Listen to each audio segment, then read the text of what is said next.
Hello guys, welcome back to our channel CSE Concepts with Parinita.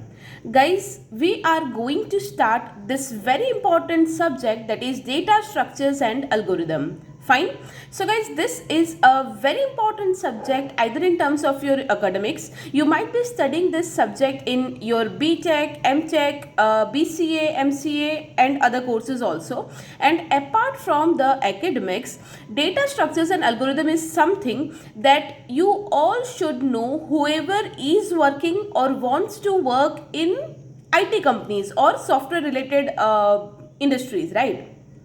So again, this topic is very important in terms of your interviews also.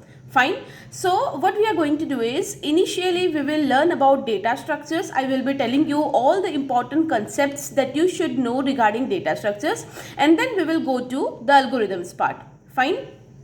So from today we are going to start data structures introduction, and we will continue so on with one video every day at 10 a.m. Fine. So guys, if you are watching this video and if you have not subscribed to our channel yet, then please do subscribe, because we are going to continue this series, and I am telling you it is going to be very beneficial to you, because what we will be doing is we will be seeing the theories as well as we will try to correlate it with the example, with the coding proper example in a very easy language, so that you will remember it forever. Fine. Okay, so without wasting any much time, let's start with data structures introduction. So data structures, what is data structures, why it is useful? This is a very common question in terms of interviews as well as your exams. So let us understand first of all, what is data structures? So it can be said as, data structures is a collection of data values, the relationships among them, and the operations that can be applied to the data. Fine. So what is data structures? It is actually collection of data. So whenever you are having numerous data, so the collection of those data, what is the relationship? Means if you are having collection of data, multiple data, then how the data are correlated, how they are related with each other, and what are the operations that can be applied to those data. All these things collectively comes inside data structure. Fine. Don't worry, this is just the definition. After that, with the help of one example, I will be showing you all these terms, that what these actually mean, and then all your concepts will be crystal clear from there. So data structures is a collection of data values, the relationships among them, and the operations that can be applied to the data. It deals with data organization, management and storage. So this is very important guys, because in terms of interview also many times the students say that data structures is the collection of data. Means we can store collected data or we can store data in data structures. But no, remember these three keywords. Fine. So the important thing to note here is, data structures is not just the collection or storage of data, but it is much more than that. Data structure deals with storage of the data as well as management of the data as well as organization of the data. Fine. So data organization, management, storage, all these things for the data is collectively known as data structures. Fine. So data structures is very important to know and learn. Now before going to example, let's see here. Different types of data structures are suited to different kinds of applications, and some are specialized for specific tasks. So again, this is very important point to know, that data structures, we are having different types of or different kinds of data structures. Fine. As you can see examples here, let me categorize this into two parts. Something is known as primitive data structure. Primitive means you can say that primary. So these four that you can see in the right hand side, integer, character, float and double, these four are actually known as the primitive data structures. And apart from that, these are the advanced data structures, that is array, stack, queue, linked list, binary tree, heap, hashing graph, etc. There are more. Fine. These are some of the important I have noted down here that are frequently used.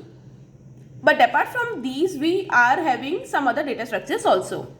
Okay, so this is important to know that we are having different types of data structures, and according to the data we are having or as per our application, we will choose that out of these data structures which is best suited for our need.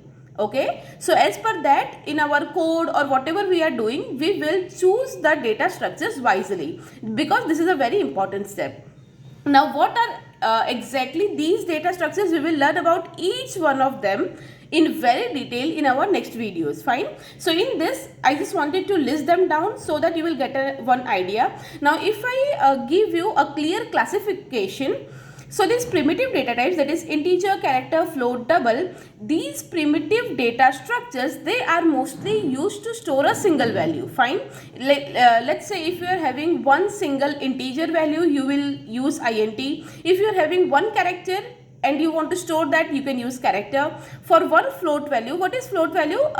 Float and decimal contains float and double contains decimal values 1.23, 2.4, something like that. Fine. So if we are wanting to store any float, any decimal value, you can use either float or double. Now there is also a difference between them. As I told, again we will learn about them in detail, and these are actually the data types. They are the advanced data types. All of these data structures are having their own importance, right? Their storage or their retrieval way is different, and we will learn them in detail, and then as per our need we will use them accordingly. Fine. So these are the advanced data structures. So these are different types of data structures, and we can use them as per our need of the application. Now let's quickly see this example. We have already seen that data structure is about data organization, data management, and data storage. Now let's see how it works. Let's say this is our data. Fine. This is a set of data that I am having. I am having 5 data, 2, 5, 3, 4, 1. So these are the 5 integer values, 5 numbers, and these are my set of data. Now let's say if I want to store this data, that means it is data storage. So if I want to store this data, what I can do is I can use any of these data structures. Let's say I can store these in array, or I can store them in stack, in queue, in linked list as per my need. So I can use these data structures to store this set of data. That's why we can say that data structure is used for data storage. Done, one part justified. Now data organization. Now let's say this is my data, and let's say I want to organize this data. Now what do you mean by organizing the data? Means storing it systematically. Systematically means it can be anything. Let's say if I want to store this data in a sorted manner, in ascending order. So what I can do, I can organize this data and I can store the same data as 1, 2, 3, 4, 5.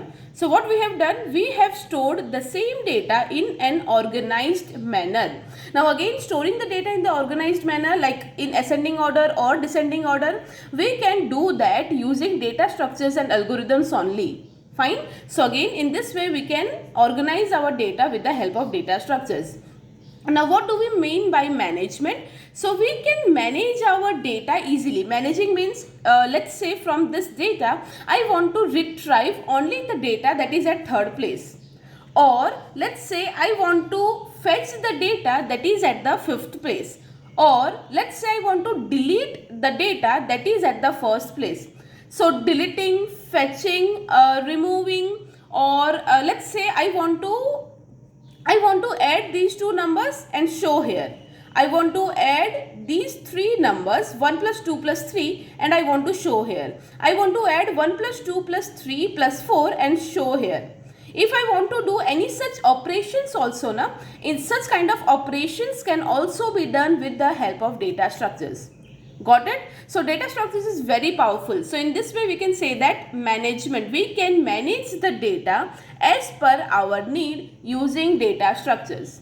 Fine. So I hope this example has already given you a rough idea. So now we know what is data structures, what are the different types of data structures, and how we can store, organize or manage the data using data structures. Fine. Now in our next videos, we will see the advanced topics one by one. I hope this video was helpful to you. If you liked this video, please give it a like and do share with all your friends and recommend them that we are going to see these videos, the next topics every day. So let them also subscribe the channel and tune in, because we are going to understand the whole concept of data structures very easily and very quickly. Thank you so much.